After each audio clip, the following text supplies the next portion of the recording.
Pero dahil nga nagkausap sila nasabi sa akin ni Senate SP. President, na nagkausap sila ni Secretary Boying Remulla. At yun nga, hindi raw papalusutin. So, anong use na i-endorse mo pa yun? Kaya siguro, yun ang naging basis ni Senate President Soto na hindi niya napirmahan yung recommendation. In the first place, hindi na updated yun eh. Kasi nag-recommend doon yung dating Senate Blue Ribbon Chairman. Dapat yun, i-update. Kung i-affirm ko yun, ako yung magbabalidate, ako yung magpipirma bilang new chairman. Hindi na. Outdated na yun eh. Ang ebidensya nakalat. So ano yun, sir? September 17, tama ba? 14, 15, 16, 17. Tama. Thursday. Basta Thursday. Meron ka pa? Next Thursday, next week. Sir, before Daniel, tama, pabor ka ba dun sa hindi pagpirma ni Senate President Soto doon sa recommendation na isilalim sa Witness Protection Program yung Diskaya couple? Well, unang-una, nag-decline na si SOJ eh. Sinabi na niya na ang isang kondisyon niya, restitution. So, nag-usap din sila ni Senate President, kaya siguro yun ang naging basis ni Senate President Soto na hindi niya napirmahan yung recommendation. In the first place, hindi na updated yun eh. Kasi nag-recommend doon yung dating Senate Blue Ribbon Chairman. Dapat yun, i-update. Kung i-affirm ko yun, ako yung magbabalidate, ako yung magpipirma bilang new chairman. Hindi na. Outdated na yun eh. Pero dahil nga nagkausap sila nasabi sa akin ni Senate SP. President, na nagkausap sila ni Secretary Boying Remulla. At yun nga, hindi raw papalusutin. So, anong use na i-endorse mo pa yun? Di ba? Pero sa tingin niyo qualified hindi yung mag-asawang Diskaya, sir? Eh kasi nag-retract sila eh. Pagdating sa House, iba naman ang sinasabi. So how can they qualify kung hindi definite yung kanilang testimonya? Pag nasa House, iba sinasabi. Pag naandito, iba. No? So, anyway, titingnan natin. Baka dumating yung punto na pag naandito sila, mag-tell all, i-evaluate natin. Hindi ko sinasabing definitely, pwede nating endorso sila sa Witness Protection Program. Pero kung parang opportunistic lang yung kanilang pakay para sila'y malibre sa kaso at saka hindi namin call yun eh. Call yun at saka kung susundan natin yung proseso, unahin na muna natin yung magkaroon sila muna ng legislative immunity. Matetest natin yung kanilang credibility as a possible state witness kung depende sa kanilang testimonya. Kasi kung merong magpa-fact check sa inyo, magagaling kayo mag-fact check, at merong kulang at meron silang inumit doon sa kanilang testimonya, pwede hindi sila pumasa as a state witness. No? Kasi ang isang dyan, of course, pwede silang pumasok, possible, pero hindi tayo sigurado doon sa not the most guilty. Second, yung materiality ng kanilang testimonya na kayang i-corroborate ng independent evidence. Yun yung mga patakaran eh. So kung meron silang kinatago, papayagan ba natin para lang maligtas yung sarili nila? Ang laki rin ng kanilang dapat pananagutan, di ba?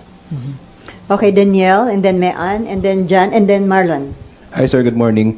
Sir, marami ng mga characters na lumalabas doon sa flood control scandal. Pero sir, sa tingin nyo ba, sino ba yung somehow na parang maging state witness? Sa nakikita nyo, sir? Sa ngayon wala pa kasi ngayon pa lang ako mag-hearing. Kasi ako, hindi lang yung record, gusto ko makita yung demeanor ng tao. Alam mo, hindi man ako huwes, pero ganyan yung mga judges eh. Kaya importante yung physical presence. Minsan nga, di ba, pag Zoom lang, hindi mo pa makita kung ano talaga yung kanyang demeanor eh. Mas importante yung kaharap mo, tinatanong mo, more or less mag-gauge mo kung binobola ka o hindi ba? So I cannot at this point in time conclude or even make a judgment kung uubra ba silang state witness. Sir, isang question na lang. Sir, lumabas na doon sa expose nyo yung MBB. Ipapatawag nyo rin po ba si dating Secretary Bonoan? Tsaka nakikita nyo ba talaga yung involvement niya doon sa flood control scandal? Una, gusto ko i-correct yung si Mark. Saan ba si Mark? Wala rito. Medyo nagulo yung report niya. Medyo mali yung understanding. Walang direct on record. Hindi ko sinasabing definite ito. Walang involvement yung mga anak ni Secretary Bonoan at Undersecretary Bernardo doon sa Global Crit Builders. Wala. Yun, pag may-ari yun ng mga maglangking. Ngayon, kung merong sila mga proxy doon, yung dalawa, Undersecretary Bernardo and Secretary Bonoan, hindi ko alam yon. Kasi wala naman sa record. Ang maliwanag na nasa record, yung mga anak ni Maglangke, Bernardo, at saka Bonoan. Yun, sinigurado ko yun. Kasi ang nakalagay lang doon is Fatima Gay B. de la Cruz. So, nung chinek ko yung B, Bonoan, hindi pa ako nakontento doon. Anak ba talaga ni Secretary Bonoan si Fatima Gay? Baka kaapelyido. So, we research further, yung asawa nung si Secretary Bernardo, sulit. Ang maiden name ni Fatima Gay, sulit. Sobrang coincidence na yon. Not to conclude na anak niya. And wala naman tayo narinig na denial. So, ang ano doon, kaya sabi ko, kayo na yung mag-connect the dots. Kasi kung ganong kalapit si Maglangke, the contractor, na hindi nag-divest while serving as mayor, kay Secretary Bonoan saka Yusek Bernardo. Remember si Yusek Bernardo, kamakailan lang ito nag-early retirement because of, again, allegations or accusations ng irregularities.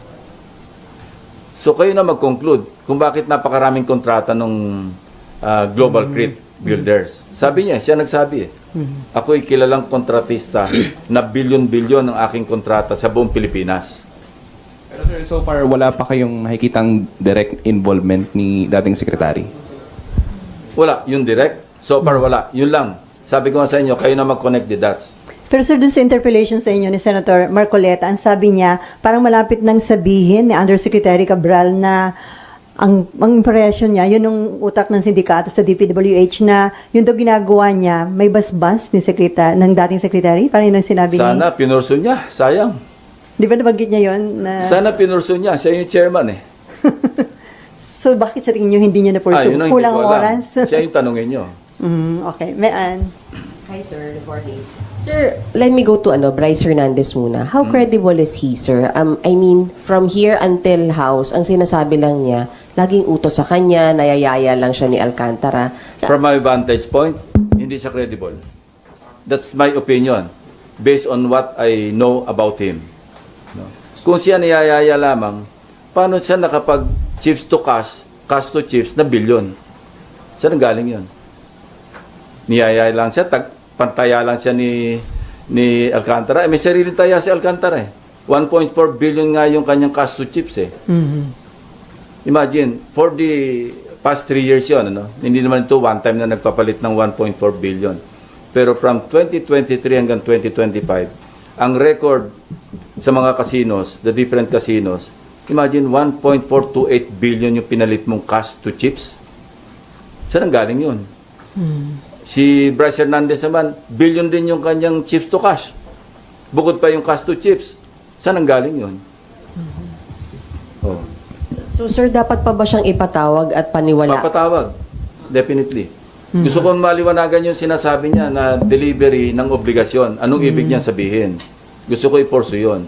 Kasi nando sa cellphone niya para maging partner ng official record ng Blue Ribbon. Kasi doon, hindi naman namin record yun Record ng TRICOM ba yan o yung accounts ng house. So, we want to formalize it. We want to make it official na yung kanyang testimony sa Blue Ribbon para magamit namin sa aming pag-pursue ng legislation and para magamit ko rin do sa sayang naman yung pakipag-ugnayan ko kay Secretary Dizon kasi very close ang coordination namin. Halos araw-araw nag-uusap kami. Yung nagpunta nga siya ng Mindoro, nung nagpaalam siya, sabi niya sa akin, bukas pupunta ko Mindoro. Agad-agad, sabi ko, ipadala ko sa iyo yung kopya ng first privilege speech and the documents that we gathered. Kaya tukoy niya nang puntahan yung Sitio Dike Sir, gaano ka possible yung money laundering? Dahil doon sa cash to chips, chips to cash? Very possible. Very possible. Kasi makita mo doon sa cash to chips, chip to cash, hindi balansyado. So, meron kaming report, yun ang kailangang ma-validate na maglalaro sila, magpapapalit ng cash to chips, tapos magpapatalo ng kaunti, ipapalit yung chips to cash. Papalabas na panalo. No? And this will be validated by the flow of incoming and outgoing transactions sa bangko. No? We're not yet there. AMLAC ang magpapatunay nun. Kaya, sabi nila, kaya namin sundan yan, hihimayin namin yan para ma-establish yung pattern. Kailan sila nagpunta ng casino, magkano pumasok sa bangko, at magkano lumabas. Tapos magkano naman yung, masusundan daw nila yon yung flow. Sir, sorry kahit hindi po sila pumirma ng waiver, bank waiver, kaya po yung matrace, yung inflow. Hindi, pag na-establish yung predicate crime, no, at nag-testify yung counsel, well, hindi kailangan ng waiver. Kasi may predicate crime merong crime And money laundering is a predicate crime. Casinos ngayon, no, based on the amended AMLA, covered person na Ang threshold niyan is 5 million pesos. So, pwede na talagang isama yung transaction sa casino, whether chips transaction or check or bank transaction, do sa pag-imbisiga ng AMLC. Sir, isa na lang. On the Discayas, sir, may iti-tell all pa ba sila sa dami po nung pangalan na nailabas nila? Tingin niyo, sir, may mga wini-withhold pa silang information? Well, may nagsasabi sa observation nila, bakit, di ba, narinig nyo na rin ito, no? Although, probably biased din yung kanyang statement, na bakit lahat lang ng pumirma ng impeachment ang parang nabanggit, ano? At saka parang, bakit wala yung before 2022 na may mga ganon. Hindi ko naman, kasi hindi ako nakapanood ng hearing nung nag-testify sila, dahil busy ako sa pangangalap ng numero. From weekend to, kaya wala ako nung Monday, busy kami. Kaya hindi ko na monitor yung pagdinig. Pero tingin niyo, sir, marami pa siyang sasabihin sa dami ng names na yun? Dapat marami siyang sabihin. Otherwise, wala siyang pag-asa na kung gusto nilang, ang tumbok nila is pumasok as state witnesses, wala silang pagkapag-asa kung ganyan lang yung kanila sasabihin.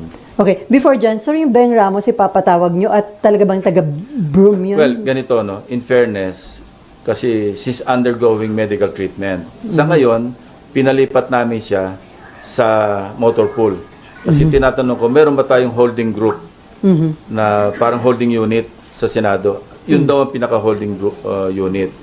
So, I just don't want to delve anymore Okay. sa yung tungkol kay Beng Ramos kasi medyo hindi maganda yung kanyang Health condition. kalagayan. And ano siya, casual siya. No? And ang pwedeng mangyari sa kanya, pagdating ng December, baka hindi na siya ma-renew. Okay. Okay, Jan, Marlon, Nympha, and then Amor, and then Ian. Sorry, Ian. Mike.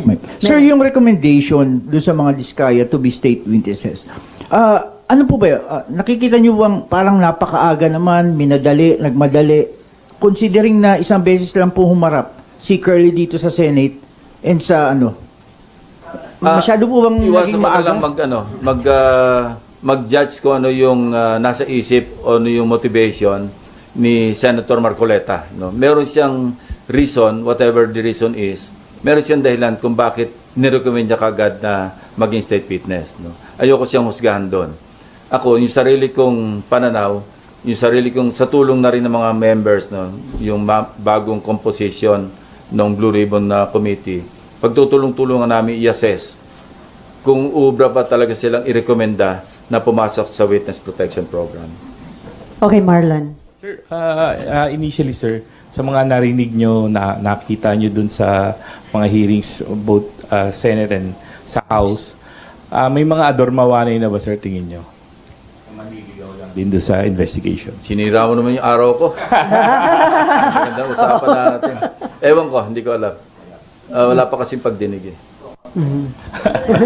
Tama, sir, and then yung pagkakasangkot po ng dalawang kasamahan ninyo dun sa issue ng flood control scandal, how will that affect the credibility of the Blue Ribbon hearings going forward? Credibility? I don't think so. Wala pa naman tayo dun eh. Kasi bagong labas lang yun. Newly discovered, ano yun, di ba? Sa testimonya. At wala pa rin sa Blue Ribbon yan, sa House yun eh. Kung may re-record din dito, yung ganong aligasyon, ipupurso namin yun. Nasabi ko na nga kanina, ang attitude ko lagi, huwag tayo magtakip kasi mawawala ng credibility yung ating ginagawa investigation. Pero how do you handle that kung may kasamahan po kayo? Ba, nandun sila, nagtatanong sila, nandun yung nag-aakusa sa kanila? Blindfold approach. If you know what I mean. Okay, before NIMFA, sir, marami nagsasabi, di ba, nagkaroon na tayo ng pork barrel scam, tapos andito na naman, may panibago na naman tayong ganitong controversy at mas malaki pa po yung amount involved. May mali po ba? Well, Bakit nothing nauulit? can mollify, nothing can appease our people, especially this time. Kasi parang cycle, vicious cycle eh. After so many years, eto na naman. At sabi nga ni Secretary Dizon, this is even worse than the Napolis issue. Galit na yung ating mga kababayan. At na-inspire pa sila noong nangyayari sa ibang bansa. Huwag naman sana tayo umabot na mag-escalate sa ganung punto. Hindi maganda para sa bayan natin yun. So dapat gawin ng pamahalaan ng gobyerno ang lahat na magagawa para talagang walang cover-up, parang lahat kung saan tayo makarating, logical conclusion. And I believe in the, in the sincerity, in the political will ng presidente, unless proven otherwise. Kasi sa nakikita ko, sa naririnig ko, especially from Secretary Dizon and other government officials who are in the know, yung mga malalapit sa Pangulo, maski kay Senate President Tito Soto, na gusto talaga niya raw walang katapusan. Yun ang binitiwan niyang term. Galit na rin, maski sinong tamaan. Yan din ang kanyang attitude. And I'm happy na sana hindi magbago yung ganong, masustain yung ganong determinasyon, yung ganong sinseridad. Otherwise, wala nang maniniwala sa pamahalaan. Yun ang nakakatakot. Okay, NIMFA, and then Amor, and then Ian, and then back to RG. Sir, si Yusek Cabral, will you pursue Papatawag. yung naging... Ko-confront ko siya doon sa kanyang Viber message. Kasi maliwanag, even kay Secretary Dizon, kasi ang una kong pinagpadalhan nung screenshot na yon, Secretary Dizon bago ko ilabas sa... kasi pinagpaalam ko pa kay Senate President yun Pwede bang, with your permission, pwede ko bang gawing slide ito? Sabi niya, totoo.